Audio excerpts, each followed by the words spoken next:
Hi there, welcome to the latest episode of my 10-minute Mon, the third one of the day, because it's been such a busy day in the world of Scottish politics. And again, it's not a 10-minute Mon, it's a 10-minute smile. News arrived that the other parties in the opposition, are making decisions on whether or not they should support the no confidence vote that Douglas Ross suggested the Scottish Tories would motion in today's First Minister's questions.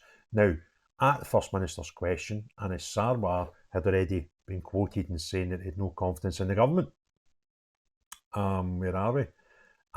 Scottish Labour leader Anas Sarwar said his party has no confidence in Yousaf, saying an election should be called in Scotland. He said that during First Minister's questions and has since come out and said that we will make it really clear if any vote comes up to this Parliament, we will have no confidence in HUMZA YOUSAF.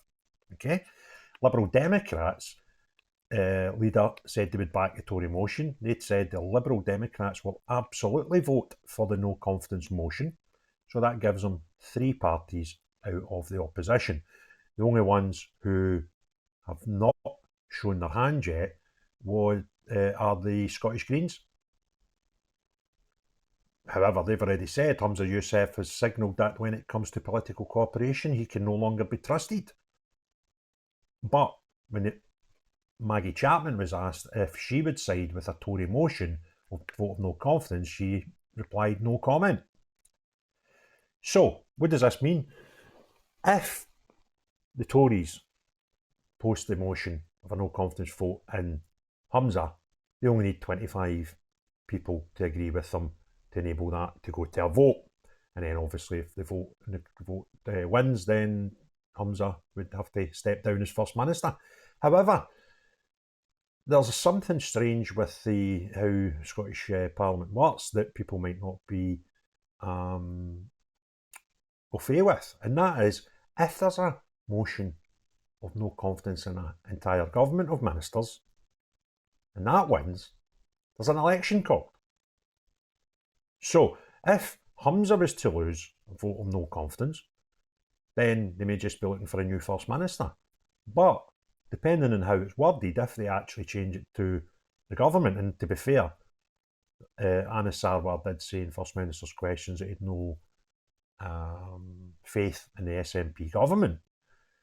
So if they vote for a government, then it could lead to a Scottish election, rather than just looking for a new leader as First Minister. So interesting days, and oddly enough, the Greens, who have the most to lose over the last 4 or 5 hours in Scottish politics, could become the kingmakers in any vote of no confidence, whether that's for the First Minister or for the government. So it proved to be an interesting few days for the Scottish Government.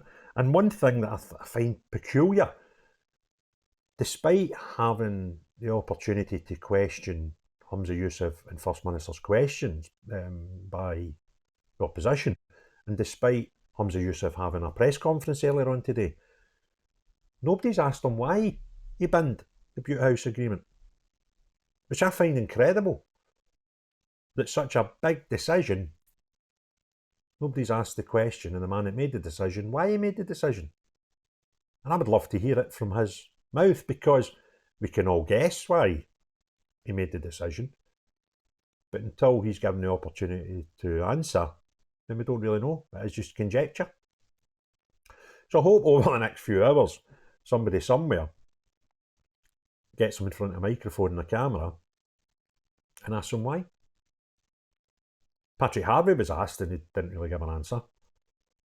The only notion we have heard is, out his words, that it ran its course, which was bizarre because, as Douglas Ross asked him in First Minister's questions, he said 48 hours ago that Bute House agreement was a good thing. So what happened in the next 48 hours to change it to something that's ran its course? And, I would be interested to hear the answer on that. However, there we have it.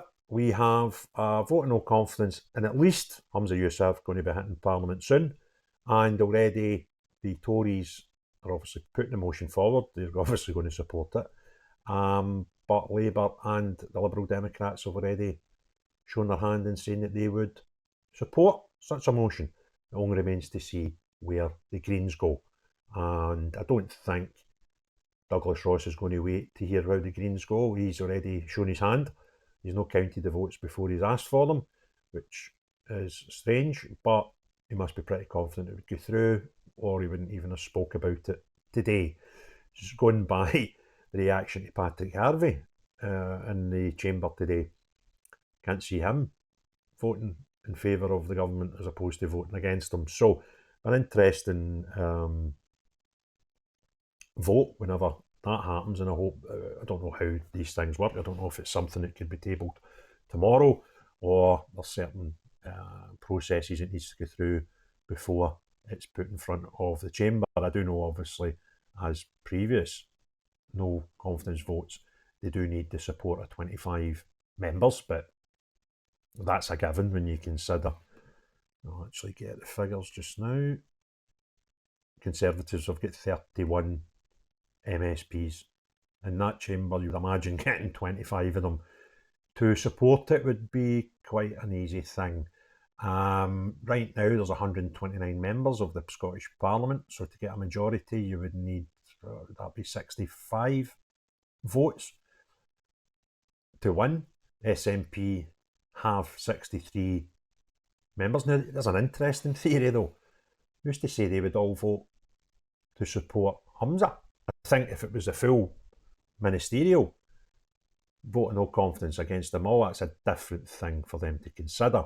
But how many Scottish nationalist MSPs would vote in favour of a no confidence vote on their current leader, who we know a few don't really like? So they would also need 65 votes to win. Well, they don't actually, because abstains work for them. The people putting the motion forward, they need the votes, I believe. I'll double check that. But if you need, is it a majority of them voting? That's something I'll actually need to figure out, because that could play a big part in it if abstains don't count either way, and it is a majority of votes, not a majority of members. That could have a considerable effect on the outcome of the motion. So I'll dig into that and find out the next day or two if it's votes or members, because if it's only a majority of those who vote and abstains, then actually would probably help matter, especially if it was abstains from the SNP. So it's an interesting few days, and I look forward to seeing how it pans out. And me part of me would be upset if Humza wasn't the leader anymore, because he's the best advert for unionism I've seen for a long time. So if you enjoyed the video, give us a thumbs up. If you're not already done so, please subscribe, make some comments in the comments below. They're always good fun. But the most important of all, as long as you're not Humza Yousaf, the SNP party, or their cult, have a great day. Cheery bye now.